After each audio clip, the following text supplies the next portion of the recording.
Donc, ce tuto va vous permettre de réaliser les petites boîtes carrées qui font 6 sur 6. Pour ça, vous allez avoir besoin donc d'une feuille qui fait 25 cm de long sur 19. Donc, à savoir que sur une feuille de 30 sur 30, vous ne ferez qu'une seule boîte.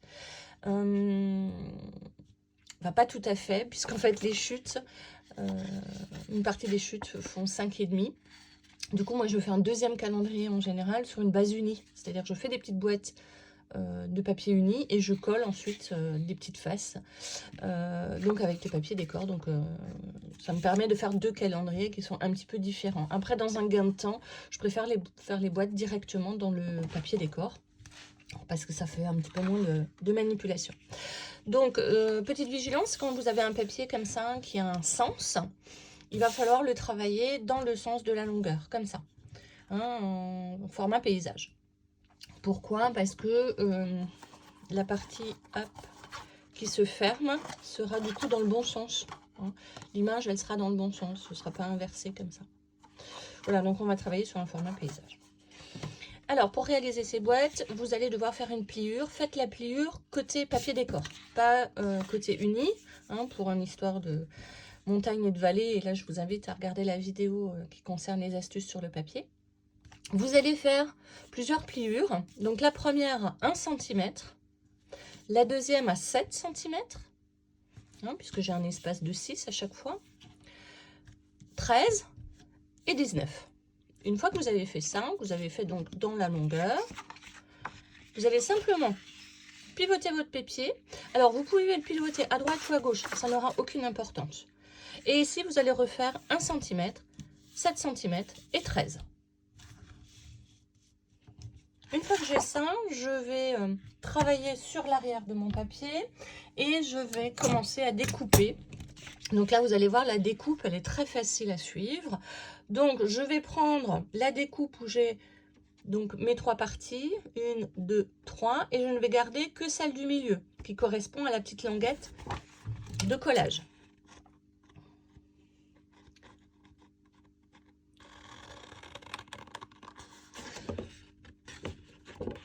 J'en profite tout de suite pour biseauter. Vous allez voir, j'évite plein de manipulations en biseautant directement. Donc là, bien évidemment, hein, j'ai mon petit coin, je l'enlève. Hein.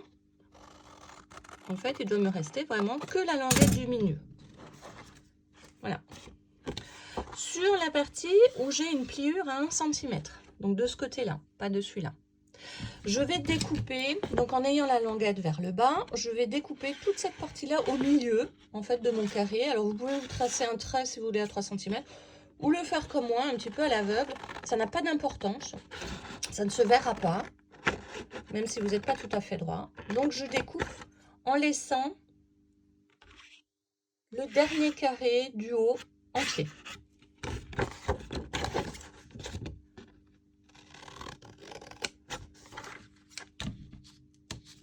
Voici ce que vous devez obtenir pour l'instant. Donc, je vais travailler, je vous ai dit toujours en format paysage, et je vais commencer donc à ouvrir toutes les sections en biseautant. Alors moi je le fais directement, hein, je biseaute directement, donc en fait, j'espère que vous voyez bien. Voilà. Alors vous pouvez bien évidemment suivre, couper et biseauter après, mais si on peut éviter un petit peu de manipulation.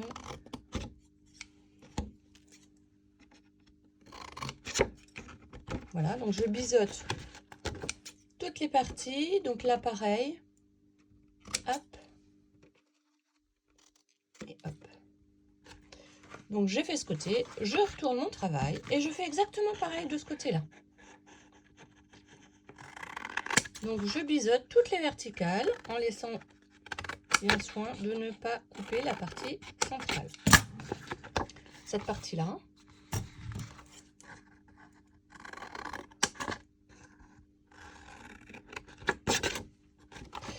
Alors là, je travaille un peu en l'air, du coup mes angles ils sont pas très propres.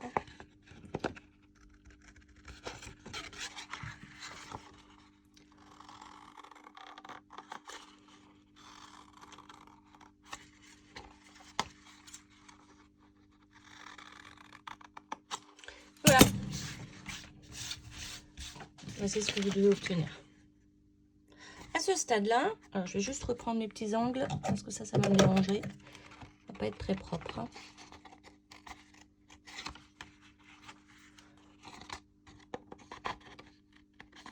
Voilà. Ici, je vais me plier l'intégralité, toutes mes pliures, vers l'intérieur.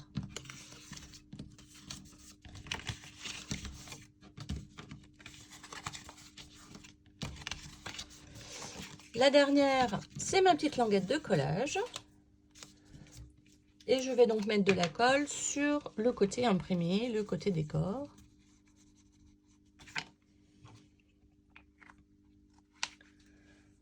Et je vais juste fermer voilà, ma boîte. Ici, alors comme on a 25 boîtes à faire, je vous avouerai qu'en général, je fais ça comme ça.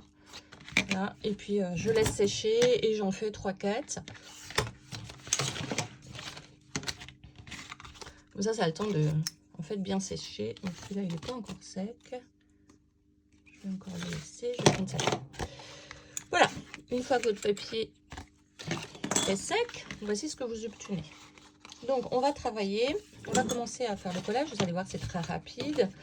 On va commencer sur cette partie-là. Donc, pas sur la partie de la languette. Hein, du couvercle. On va commencer à travailler sur cette partie-là. Donc, sur cette partie,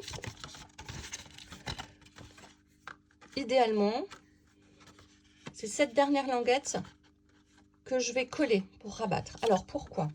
Parce que votre boîte, quand vous allez la fermer, ici, vous n'aurez pas le point de colle.